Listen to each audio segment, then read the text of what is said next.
I looked at that too.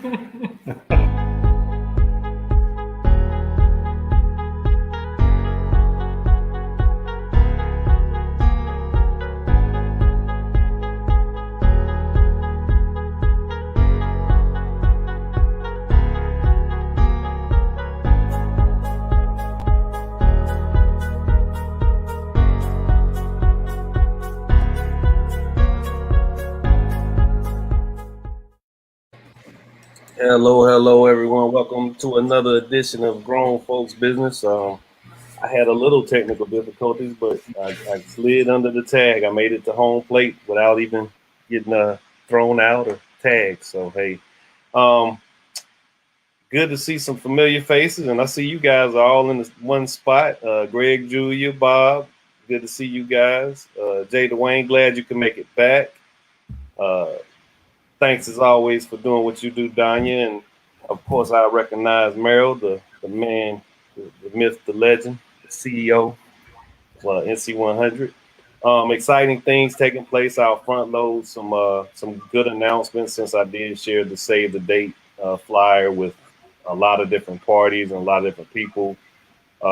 Greg and Julia, you guys are intricate to this October 16th event, and I greatly appreciate you assisting in that. So if you're listening out there and you have some youth that need to get outside and in the open air space and potentially learn something about aviation, we're doing something on October 16th that's going to be a pretty big deal. It's an umbrella event, and it'll incorporate numerous organizations and people who want to network and find out who the movers and shakers are in their community. We'll highlight youth. We'll definitely provide, well, Greg and Julia and some of the people out there will provide you guys with some fun activities. I won't open the bag right now because we still got some planning to do, but it'll be a great day, a long but great day. And we'll also be honoring Miss Portia Paris again out there in our conversation. And this is in her spirit. This is something that this is something along the lines of the work me and her did over the course of a number of years. The planning and plotting that went into this. Her spirit was definitely with me as always. This is something that I got a lot of practice doing, and I had a lot of assistance and guidance with Portia during my time at the Y and beyond that. But her spirit was with me as I was thinking about this process, and I'm glad to have the support and the connectivity in this space. So without further ado, let's get back to the topic, which today, like I said, is a sequel of last week, so to speak, because we left off in some really like unfinished conversations. It was a lot to process, and everybody was having a good time sharing their thoughts about college and everything that it has to offer, everything that it used to have to offer, and so on and so forth. So the conversation continues. Higher learning, overpriced, and undervalued. So as I get my tongue untied. So we're going to continue with some of the things we discussed, and we have some new voices in the space. Jay, your expertise is again appreciated. I did receive a message from CC. She was had a little bit of an experience that she had to take care of some work. She said she might try to join us, but she was a good guest last week, and if she doesn't make it to this one, there'll be others. But we'll get started with the video, because when we left off last week, the topic evolved into ideas around imposter syndrome. For those of you not familiar, I'll do this on the front side of the video. I don't even know if the young lady who is speaking at this TED Talk even mentions imposter syndrome specifically, but what it is something that a lot of Black American students or people from different cultural backgrounds are met with in certain ways when they enter spaces that they don't see themselves in. and I mean outside of themselves. There's some stereotypes that take place, and she's going to be speaking about the stereotype elements of it. But you're not in your neighborhood anymore. You're away from home. A lot of times, if you go to a college, even at this point, if it's an HBCU, you're around people who are otherwise not familiar to you. So imposter syndrome can occur on numerous levels at different places throughout your academic career, throughout your working career. Meryl, I'm fairly certain all of the lanes that you have traversed, you have probably experienced it in some way, shape, or form, or witnessed it firsthand. It's good to talk about it, and this young lady does a really good job unpacking it. Like I said, I don't even know if she says imposter syndrome specifically, but what she's going to speak on is exactly that. So I'm going to play a video. We'll talk on the other side of it, and I look forward to our discussion and unpacking of this topic once again.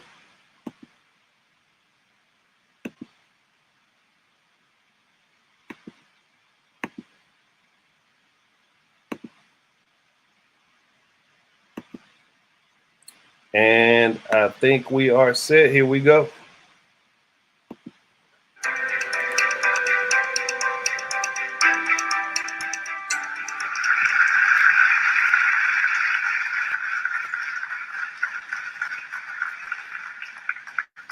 Claude Steele's stereotype threat model discusses how members of marginalized communities can get discouraged by the stereotypes of their communities. This discouragement can lead to anxiety, loss of motivation, and will eventually lead to interference in performance. For example, a woman who believes that becoming president one day will be impossible due to her gender can get so discouraged to the point that she doesn't even try at all, even if she is qualified. When I started college, I struggled immensely. Suddenly, I was surrounded by affluent peers when I myself am a first-generation college student from a low-income household. I didn't participate in campus traditions because I assumed that they didn't exist for my enjoyment. I felt like my first year was a huge game of what's wrong with this picture, and surprise, it was me. I felt completely out of place, and I had no idea where to go or what to do. At the beginning of my sophomore year, I was asked to take a position in student government overseeing diversity and inclusion programming. I was terrified and intimidated, but I decided it was time to be brave. I loved the work that I was doing. I became an advocate for inclusion and equity, but there was always a little voice inside of my head that created doubt, wondering if I was there just because I was valued, or was I there because diversity and inclusion were good buzzwords and my face fit the bill. At the time, I was working as a hospitality attendant at the stadium and the suites. Many of my colleagues sat there with their families. And even though during school hours, we were equals, in this space, I was making a little over minimum wage amongst my peers who were sitting in seats that were worth thousands. I became self-conscious in leadership positions as a result, constantly wondering, did I fit in at all? At the time, I was still in my niche multicultural organizations, fostering communities with students that were from similar backgrounds. But I no longer felt as comfortable there as I once did. And why was that? I was living two separate lives, and I was desperately scared that they would interact. On one end, I didn't want to be seen as the angry Black woman or the poor first-generation college student. But on the other end, I didn't want my community to think that I lost sight of our struggles, because I would no longer spend my time there as much. I was exhausted from being pulled in so many directions, and I'm not the only one. Feeling out of place is not dependent on gender, race, or socioeconomic status. God forbid your weekday persona meets your Saturday life, or your new relationship seeing your old baggage, or your wealthy friends seeing your past riddled with food insecurity. We must realize that your separate lives will never be successful until you realize that they are the same. If not, we're not living our best lives, we're living our best lies. Overcoming stereotypes is hard, but there's much that we can do to combat this. First, be brave. If you are in a position to speak up and use your voice, use it. Speaking through fear today will allow someone else to speak without it tomorrow. acknowledges the differences between us, but know that we are not the stereotypes that are placed upon us. Know that you are exactly where you need to be, and that you do not have to conform to any label or stereotype. Third, know that you belong as you befriend, hire, and collaborate with people that are different from yourself. Don't seek diversity to fit a quota. Seek diversity to learn the magic of individual stories. Diversity is for nothing without establishing inclusivity. Having a seat at the table means nothing if you can't say what you feel while you're there. Know that you belong in the spaces that you are in. And if you struggle with overcoming stereotypes, know that we are not what we've been through, but it is our responsibility to make our experiences matter. After all, who cares about fitting the mold when you can create a new one altogether? Thank you.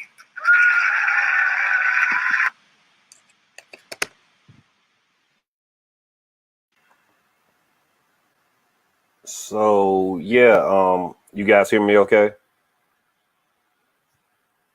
Okay, so yeah, important that what she said lastly, I'm sure Merrill can attest to this. He's probably heard me say it a million times when we were dealing with the NC Leap kids bi-weekly a couple months ago. You belong. Every space that you occupy, you belong. Whatever college you decide to attend, you belong. If you go to Duke, if you go to Carolina, if you go somewhere where you don't see anyone that looks like you, know that you belong. A lot of these institutions that are so prided and celebrated and lauded, Georgetown, Emory, all of these universities have the hands of Black people on them because they were probably built by them. You belong.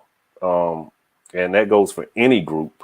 I'm speaking as I normally do about Black Americans' experience, but it goes for any group. If you're in a place, make your presence felt by just being there. And you have to be brave, as the young lady mentioned. So with that being said, like I said, this goes for any group. This goes for any individual. You can go anywhere in this grand land of ours and feel out of place.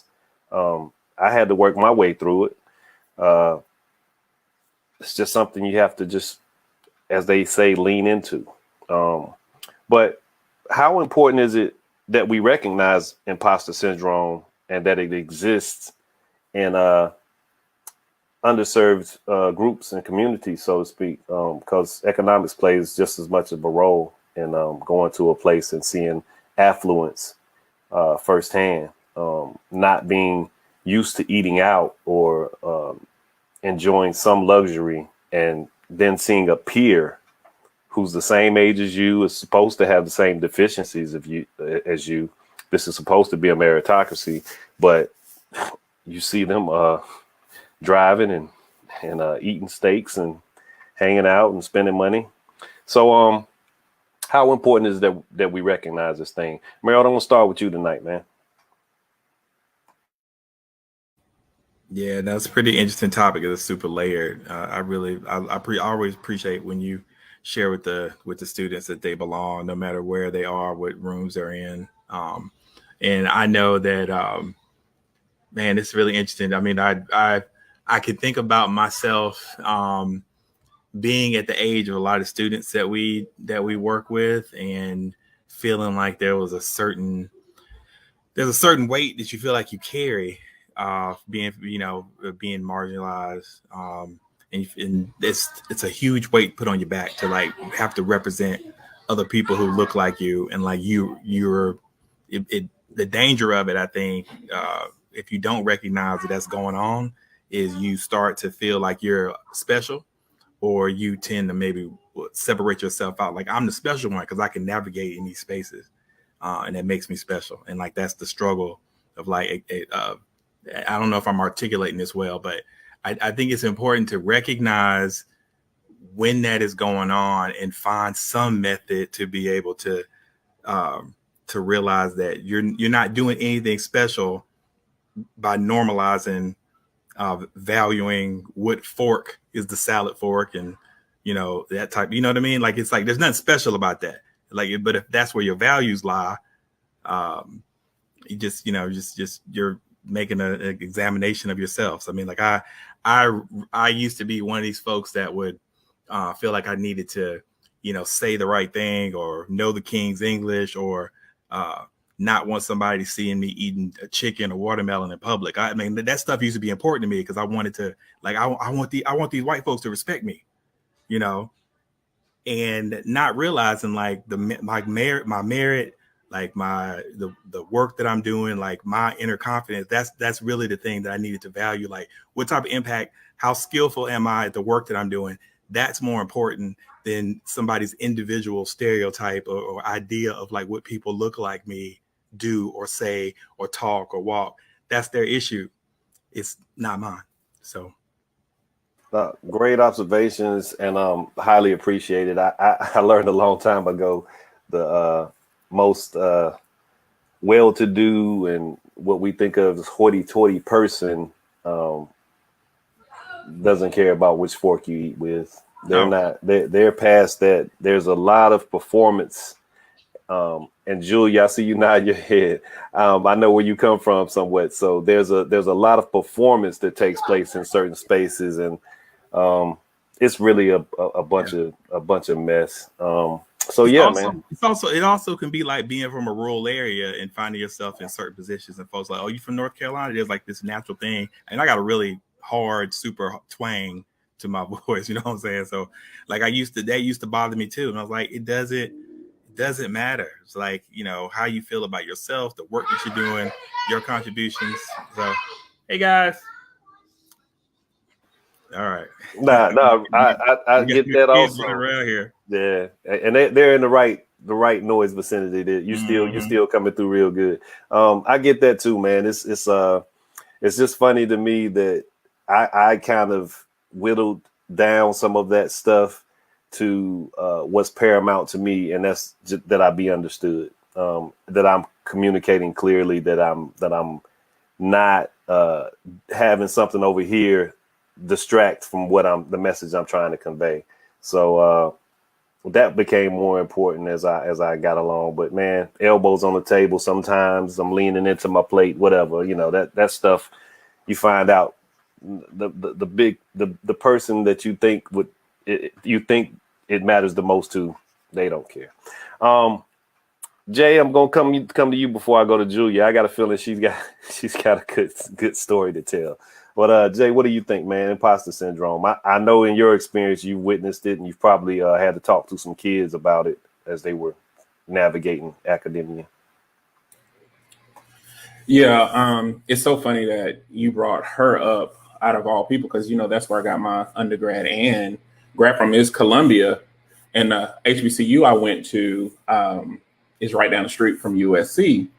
So I even understand the mindset of USC and their takeover. They want to take over certain things, and like one of the historic high schools they got and made it a office. So it's things like that kind of irritated me. But I will say this. There is a thin line with the sense of belonging, the imposter syndrome, and the standard of excellence. And I grew up in this weird generation where they thought getting a bachelor's degree would secure you a great job. But then it switched. Then you needed a master's degree. But one of the things is the way that professionalism was introduced to me, and this is even at my HBCU, it's a historic way of doing it. You thought that you needed that gray and that blue suit, so you didn't even know that it was an imposter syndrome. You thought it was an expectation of the standard of excellence. And so some people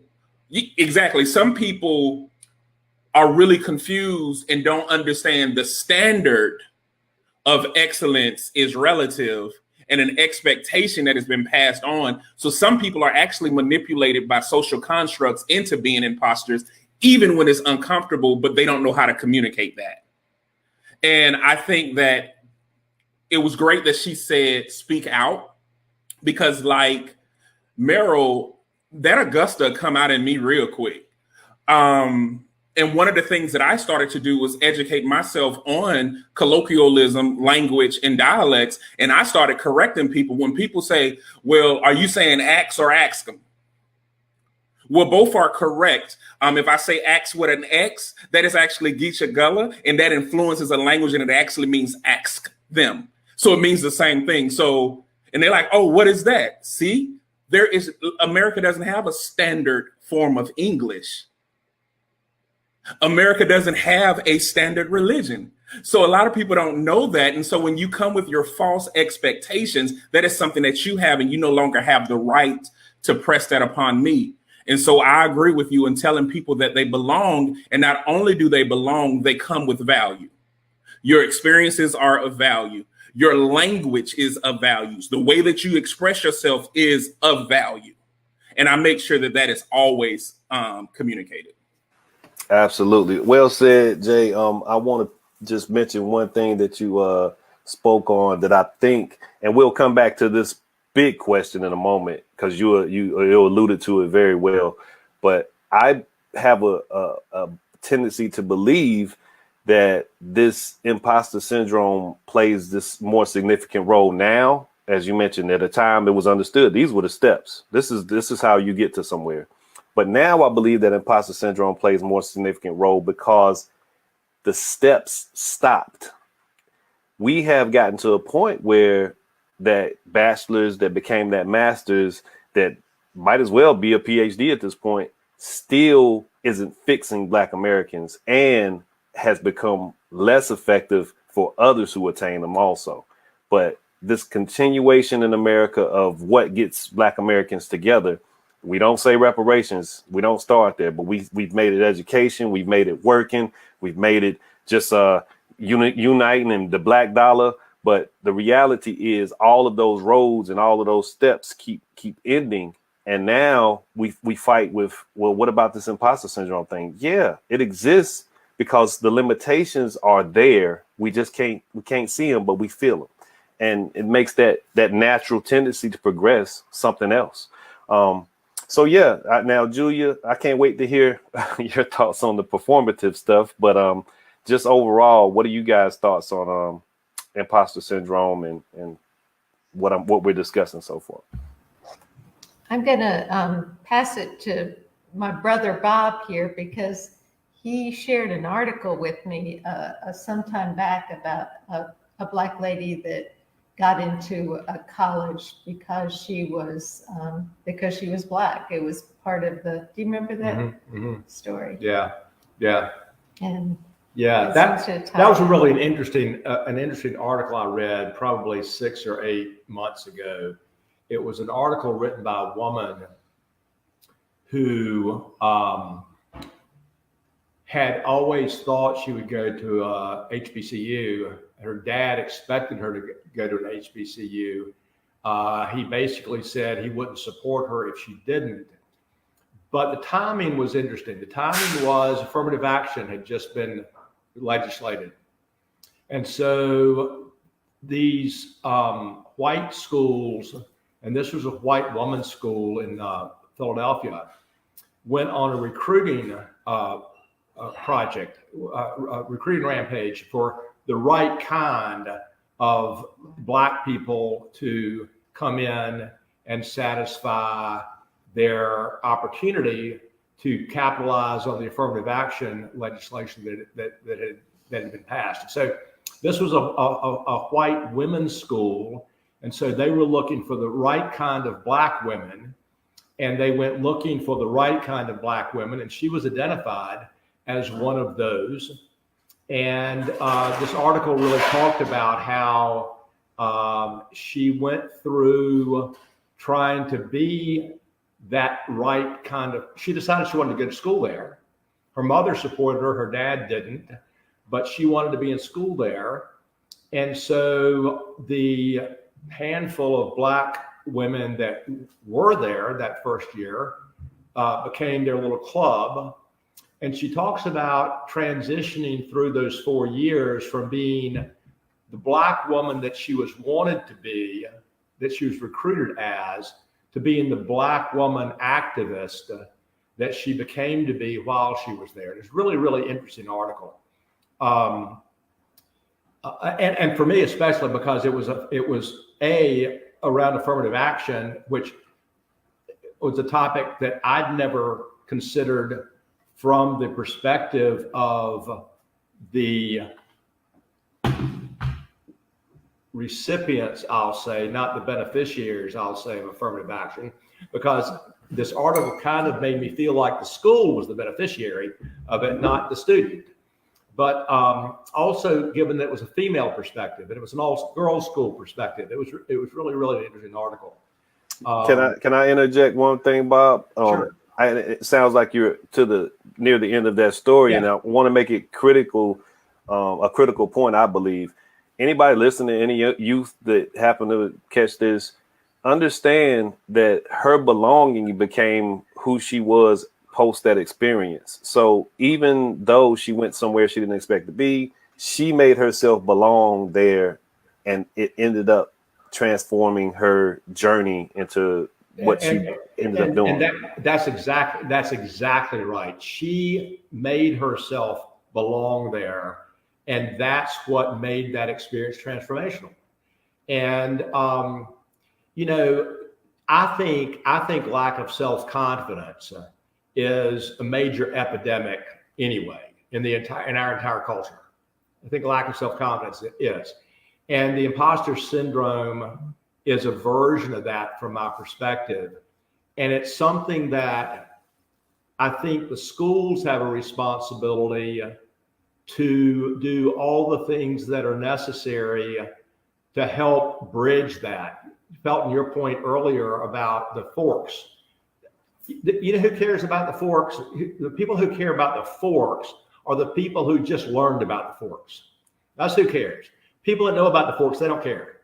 People who just learned about the forks, they're the ones that care. People that don't understand about the forks, they worry about the forks. But the ones that care about it are those that just learned about the forks.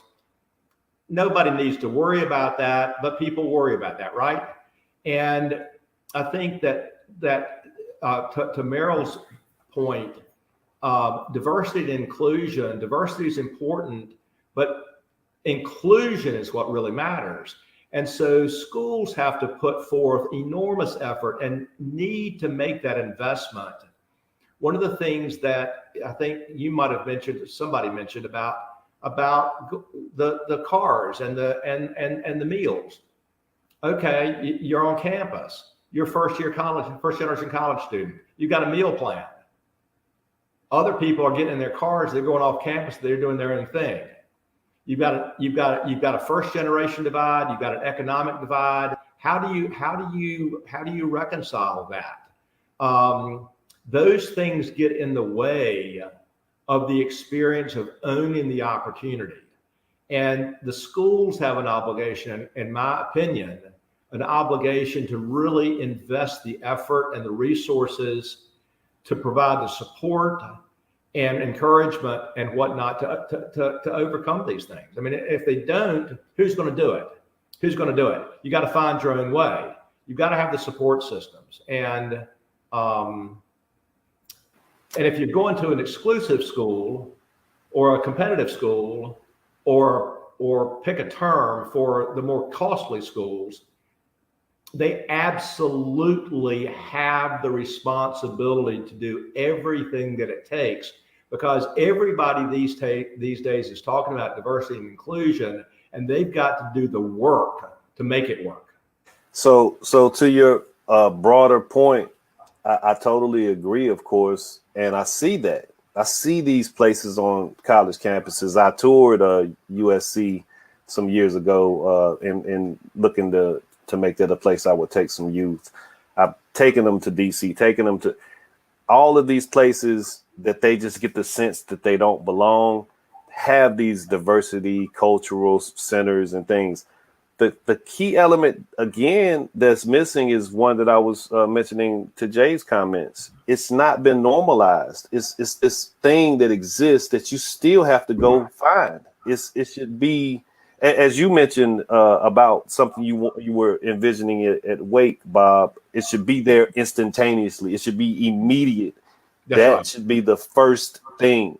That's right. When And, you and, when you and, and, when and, you and, when and, and if I can take a second to yeah, go cite ahead. something, and I love that school, but you also know I'm critical of that school every chance I can be in a way that matters. And the Welcome Center, you and I have talked about this, the Welcome Center at Wake Forest is exactly that. You walk into it and you feel like you've walked into an East Coast white golf club, elite private white golf club. And I have said to every human being I know at that school, that's got to change. That is not walking the talk. That is completely counter to walking the talk. You make that place look just like the cliche of a Wake Forest, upper class white person, and that's who's comfortable there. Yeah, there was to your point, and this will compound it, and it was just a fortunate moment that we had. Portia and I took some kids to Atlanta some years ago, and we took them to Emory because I was emphatic about our college tours taking them places other than HBCUs. Why? Because they belong anywhere. If you like this school, go there, figure it out. So we went to Emory, and the first thing they see again is just opulence, decadence. Emory's a beautiful campus, beautiful school. But you see a lot of white kids. You see these ancient Rome looking buildings. The library looks like it was picked up from Greece and dropped off in Atlanta. And I, as an adult, am like, ooh, don't you guys? And they're like, Mr. Felton, we don't like this. But we were walking through the campus, and we happened upon a young black girl, and she was like, "What are you guys doing here? Who are you with?" And we told her we college tour with the YMCA, and she said, "Oh, really? So, do you guys have a few minutes?" And we were like, "Sure. We're just walking the campus." And she said, "Well, you can come back to my union, the Black Student Union, and da da da." So she gives us the spiel. She has and was wrestling and dealing with imposter syndrome, not just the normal exposure to a PWI, a beautiful school, but where she was in the extreme minority. But she was even dealing with other students that were from a higher class, Black American students, higher class students who did not want to interact with her and her friends. And she was honest about it. She talked to our students about it. And she told them, she said, "I don't do a lot on campus. I come and do my studies. I get my work. This is a great school to get your education. And it looks really good on your resume, your CV." She said, "But I go to Atlanta. We just leave campus to go socialize." Now, that's still not okay. But don't let that little deterrent take you away from somewhere that can transform things for you down the line. But yeah, same points, Bob. Those places are on campuses. You still got to go through the campus to get to them. That's the only thing about it. You got to go find them, and it still doesn't make you feel like you can't take it with you when you leave that space. Julia, I did want to hear from you if you had something to say about the performative stuff or anything that was on your mind about the topic, of course. But I did see you nodding and shaking your head about some of that stuff. Well, I was rebellious growing up, and I grew up with, start with the outside fork and work in and da da da da. And there's some part of it that is good in that it teaches respect. And the only one that I took away is don't talk with your mouth full. That's the only respectful thing I took away from all my childhood things. And I think that is a good point. But that sense of belonging, I think that's on us, the white people, to help people, Black people or people of color, feel that sense of belonging. The other thing I do want to talk about is confidence, and there's a difference between personality confidence and soulful confidence. And I know that's probably a little heavy duty, but knowing that you are a good person and that you have backbone and ethics, and you are doing the right thing.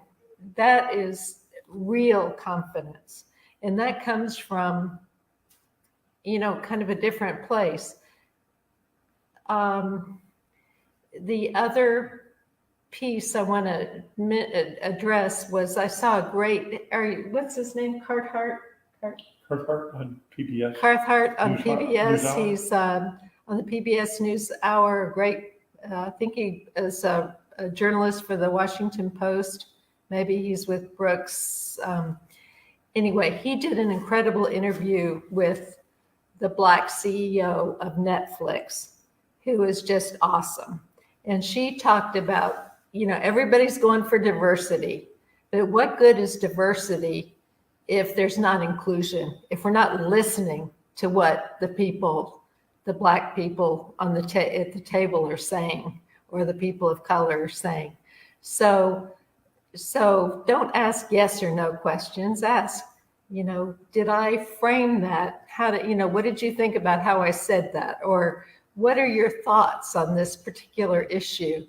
And that's not really related, but in a way, it kind of is. There's a difference between, okay, I got X number of Black people, but are they included? Do they feel included?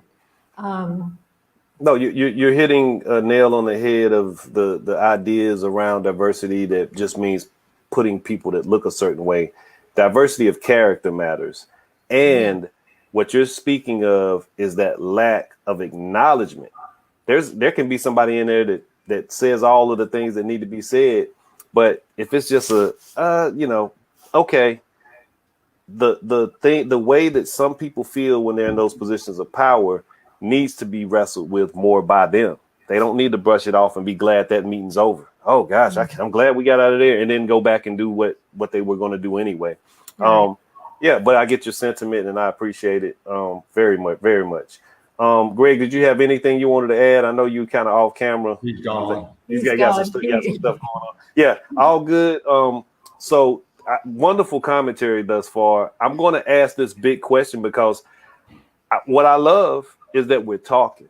And when I don't get to all of my stuff, that's the best time I have on this in this space, because it lets me know that, there was a robust conversation, and that's a beautiful thing. So I want to get to this big question. And Jay, I'm going to come start with you on this one, because I think this question is it's going to encompass a lot of the things we kind of discussed last week. It's going to encompass where I think you go a lot of times when you're speaking on the affairs that you've witnessed over, I think you said 20 plus years of being in academia in some way, shape, or form. Greg and Julie, can y'all mute your screen? Yep. So thanks. So it's a general question for the room, of course, but Jay, you're going to be the first person I want to answer, and it's a big question. It's a long one, so just kind of compartmentalize, and if you need me to repeat it or whatever, just let me know. But I was thinking this thought, and I thought it would make a good piece for this space and for this topic. So has anyone else besides myself noticed how thoughts around continuing one's education have soured over the years? Used to be a point of pride. Now it's become connected to so much ridicule around debt incurred, the time spent with no guarantee of a good job, and the perceived arrogance of the people who attain degrees. So I know there's a lot to think about, but Jay, you need me to go back over, or you catch enough of it?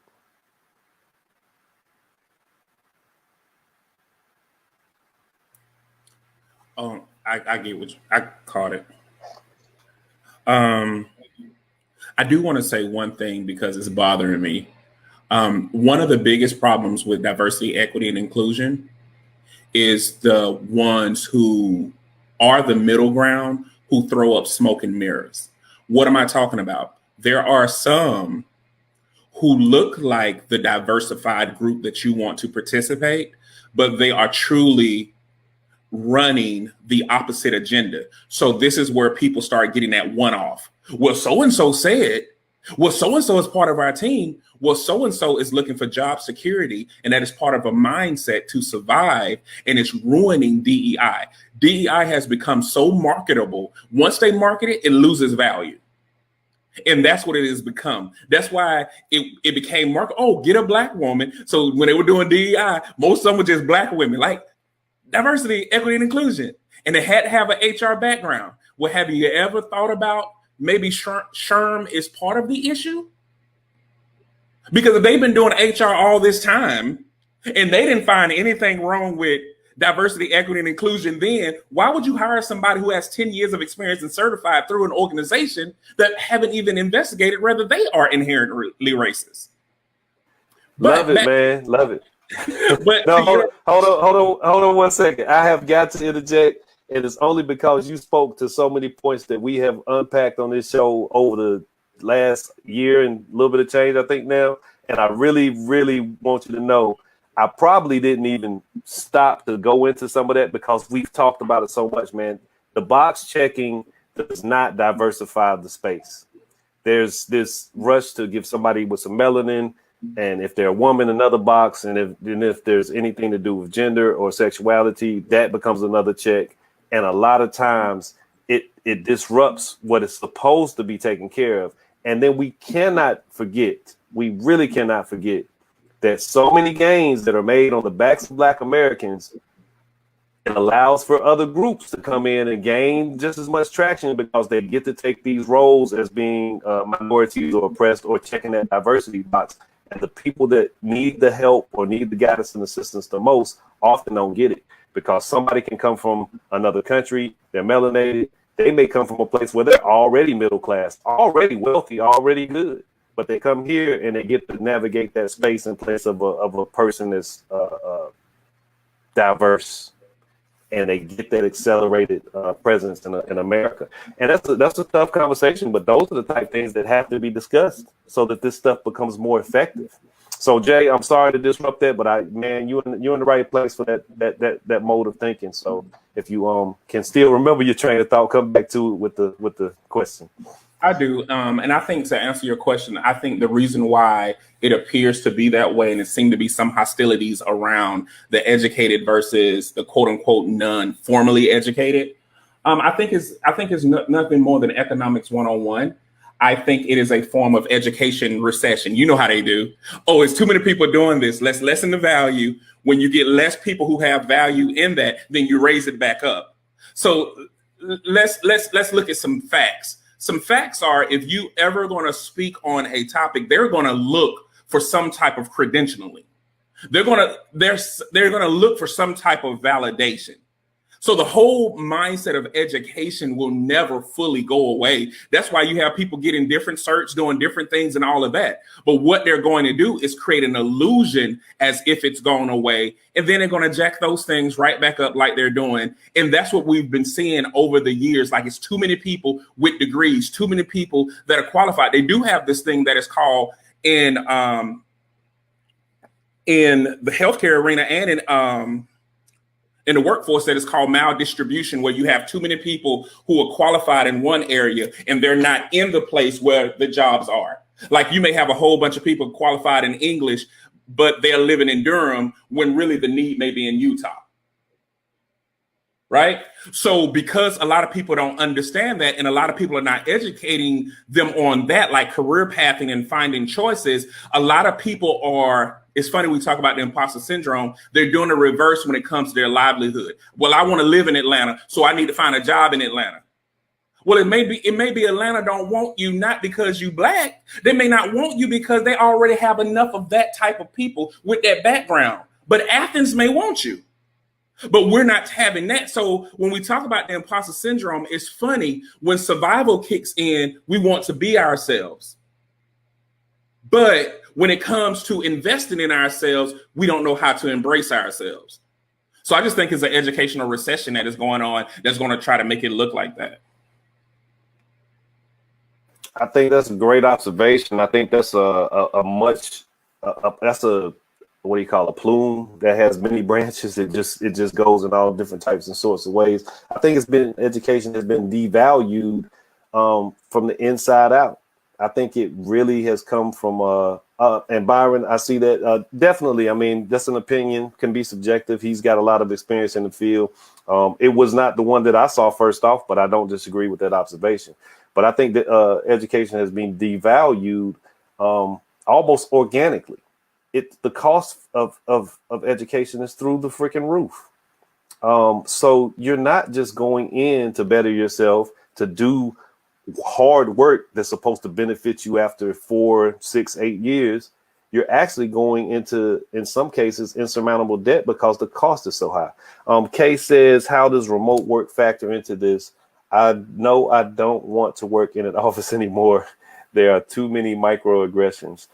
Very, very good observation. Any space that you occupy outside of your home, and you come from a certain type of background, if you're feeling undervalued, if you're completely swamped with work that you might otherwise not have to deal with, if you can control your environment a little bit better, dealing with personalities and people who don't mind being jerks. Yeah, we've kind of, COVID is also changing a little bit of that narrative because people have gotten used to being in their homes. Yeah, good observation. And Marsha, hello. There were some other comments that I missed, but we always appreciate you guys for tuning in. Byron says, go ahead and put it back up, Donnie. Byron says it's being devalued with our younger generation and used to define and reject millennials from holding positions of power by age 60 and up. Yeah, I think it's being devalued by a younger generation. There's a lot of materialism. There's a lot of the things that Dr. Martin Luther King warned about, consumerism. There's a lot of things that are taking place in today's society that lessen education. And again, it's cost too much. You don't see the extreme value or upside of it once you complete it. It's hard work. So it's just a lot to deal with. And you see somebody else just, just doing a word that I was going to say that I don't need to say on here, but just messing around, just having a good time, enjoying their life. And you like, why am I up reading a book at 4:00 in the morning?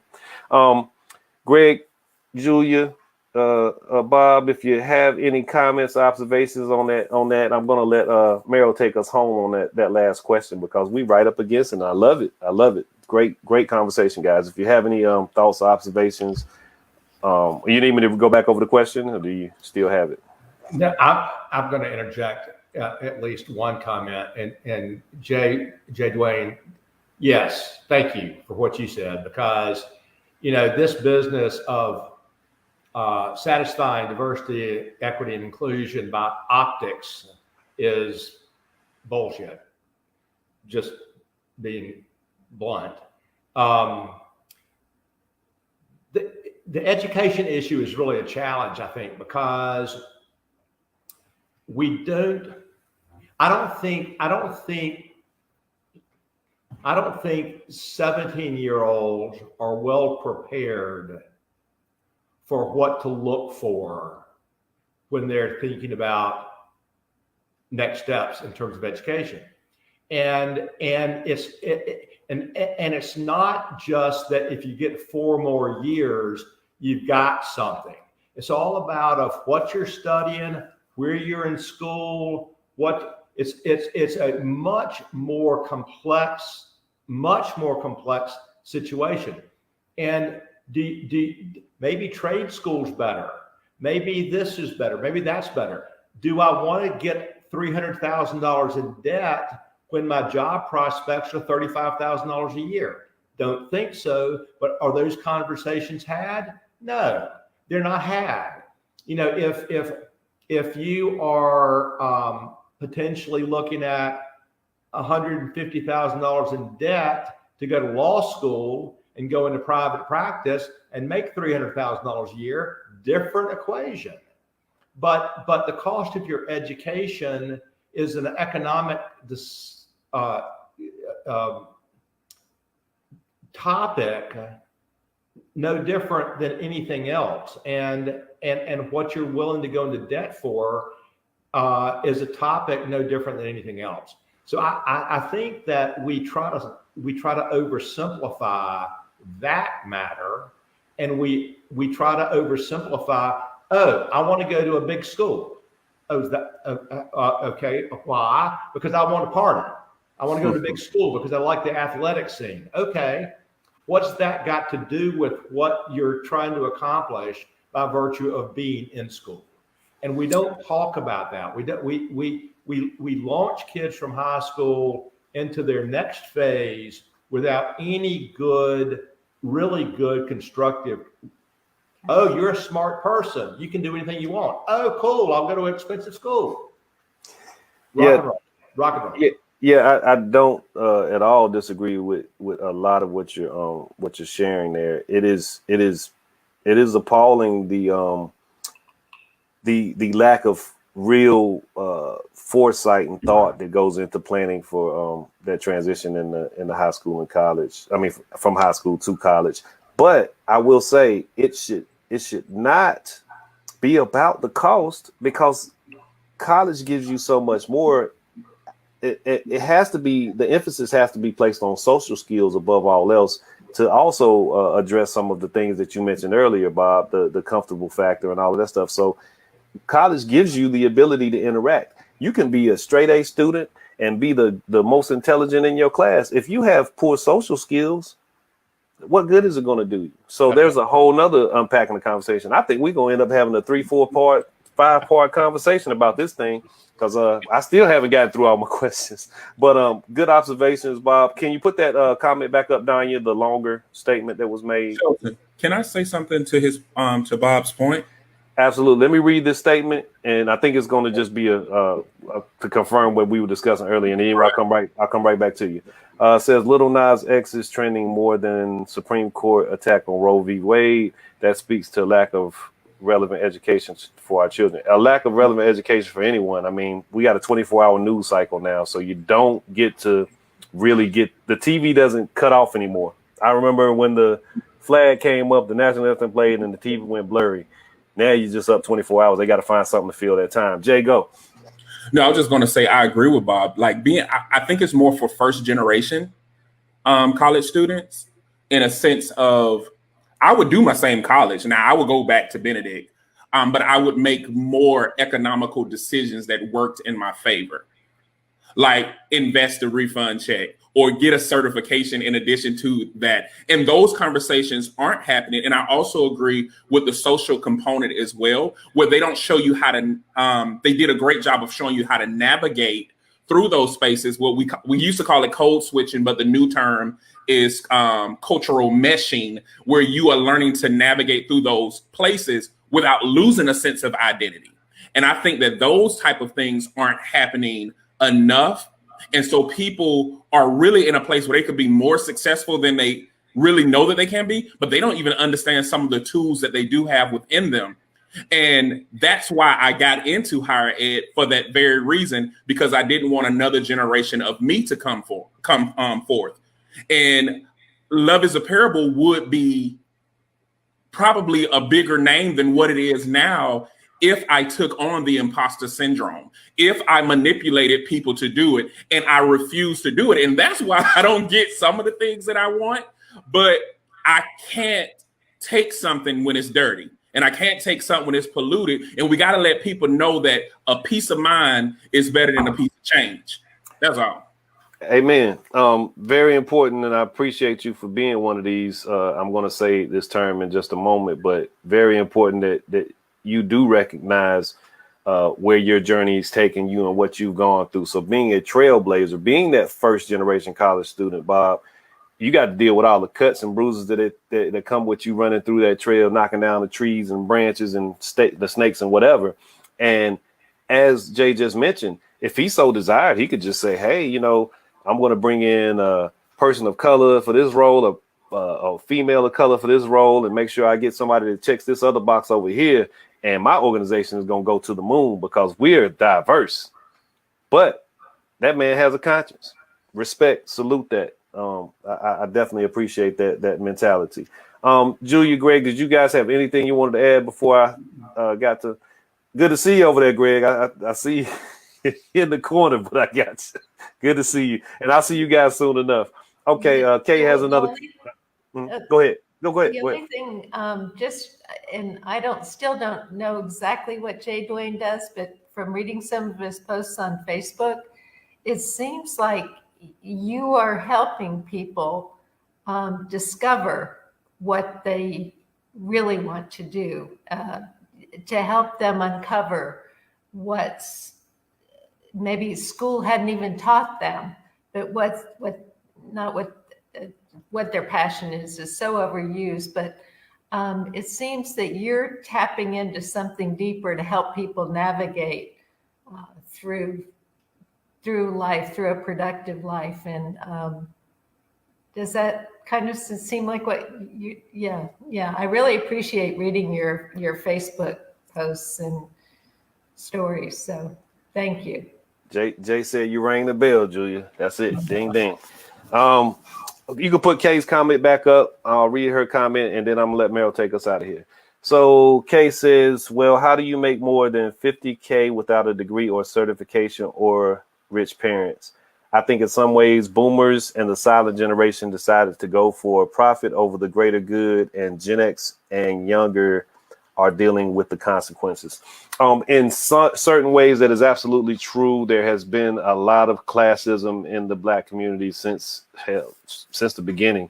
You also have to take into account the fragility of Black American life. So, and the fragility in terms of navigation, that tightrope you have to walk. So once you get something, your whole objective is to hold on to it. And unfortunately, the most exploited are from your ilk. They're the same people, both and are there, and the exploitation continues and is rampant from that perspective. So great observation, Kay. Meryl, I don't know if you're sitting on a powder keg or if you just got a couple words you want to throw out there. Go ahead and no, I mean it's a lot. No, I mean we could go on forever, man. There's a lot. I got a lot of thoughts, but I think I'll just close and just kind of say, kind of go back to what I was thinking or saying before. It's what you value. At the end of the day, money's great, college is great, or achieving is great. I just think we're at a point now, debt is a real thing. You have to make some really smart decisions about how you're going to, move to that next step, like as you're in school. I think that's why, a lot of the work that we have done is really steeped into, instead of looking at stuff as like floors, like we try to give the kids opportunities that are just doors that are on a parallel level. If you are going to be an achiever and you want to go into academia, you want to be educated and move to that space, go to the fancy school, you belong there. If you want to start a business, capitalize on the talent that you have, you just have to plan. That's just where we are. You just got to plan. You got to make sound decisions. And let's be real. I mean, our schools are set up to teach people how to work for somebody. For the most part, it's like, okay, can you obey? Can you sit still? Can you color inside the lines? It's like, can you follow the rules and then you go to college and follow those rules and go get a job, go work for somebody? And that's fine. There shouldn't be people ridiculing people. I do think there is a little bit of an issue. You talked a little bit about this, and some people have kind of talked about this too, about the Gen X and boomers kind of valuing what your standards and what you value. Do you value the corner office? Do you value having a bunch of money? Do you value like doing things that just benefit you? Or do you want to do something that like fills your soul, is full of community? It's a struggle for me because like I wish we lived in a world that you didn't have to worry about clothes on your back and food to eat and then be happy with the work that you're doing. Because you have to balance that, you end up being compromised and making decisions that you necessarily wouldn't make if you didn't have to worry about food and clothes. So it's just super layered. It'd be hard for us to talk about this in 3 hours. Man, and that's what we're going to probably end up doing. I'm actually thinking we might just roll this over again. I would love to have some other voices in the space and place. Kay, I see you typing tonight. I'd love to have you back in one of the squares. I think I'll let you guys know, but I may just make this a trilogy. Yeah. Hopefully it doesn't turn into rent. I would love to have just a conversation about, Jay talked a little bit about professionalism. I know we've talked about this. I talked to my friends about professionalism. being professional to me is you get paid for a job or you get paid to do something. That's it. All this other stuff, talking right and your shirt, and you went to the right school or per my last email, all that little passive aggressive stuff people do. There's no such thing. You get paid to do a job. You're a professional. There's no such thing as acting professional. I challenge people all the time. It's like, do you mean act white? Like, what do you mean? Like, I really want people to construct. What do you mean by that? Like it just. So I would love to get at that because it is a constant debate. It's you are kind to people, you are thoughtful to people, you try to conduct yourself in a way that's respectful, but there's no way to be professional. I don't know what that means. Yeah, being considerate of others is just it kind of takes care of so much of that stuff that we're discussing right now. But the element of professionalism for me is, again, I just want to be understood as I intend to be understood. I don't want to not say what I mean and not mean what I say, and I want it to be received as I intend to be received, which is a struggle. It is a struggle. But there was ain't not. Y'all, hey man, y'all, we in the South. Y'all is in the South. I want to say there was a whole lot of other things that you said just now, Meryl, that I wanted to even take a couple moments to touch on, but we are well over time, and I have other things I need to get started on. But yeah, man, this is probably going to be. I hope this doesn't become Rambo 3 or whatever the worst trilogies are. I didn't like There'll the be Matrix, Fast and the Furious. Way too many of those. We can't even. We'll never catch up with the. Yeah, we'll never catch up. But this may be a trilogy, and I'm going to somewhat base that on. I'm going to base that on making sure I can confirm another guest for the space. I've thoroughly enjoyed you guys. I hope.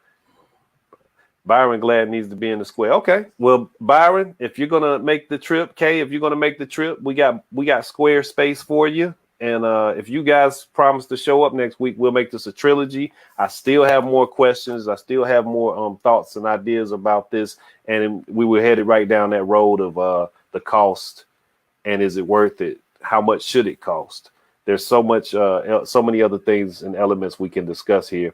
And capitalism is something, man. They find a way to make a profit anywhere. So Greg, Julia, Bob, Jay, Meryl, down you on the wheels of steel. Great appreciation.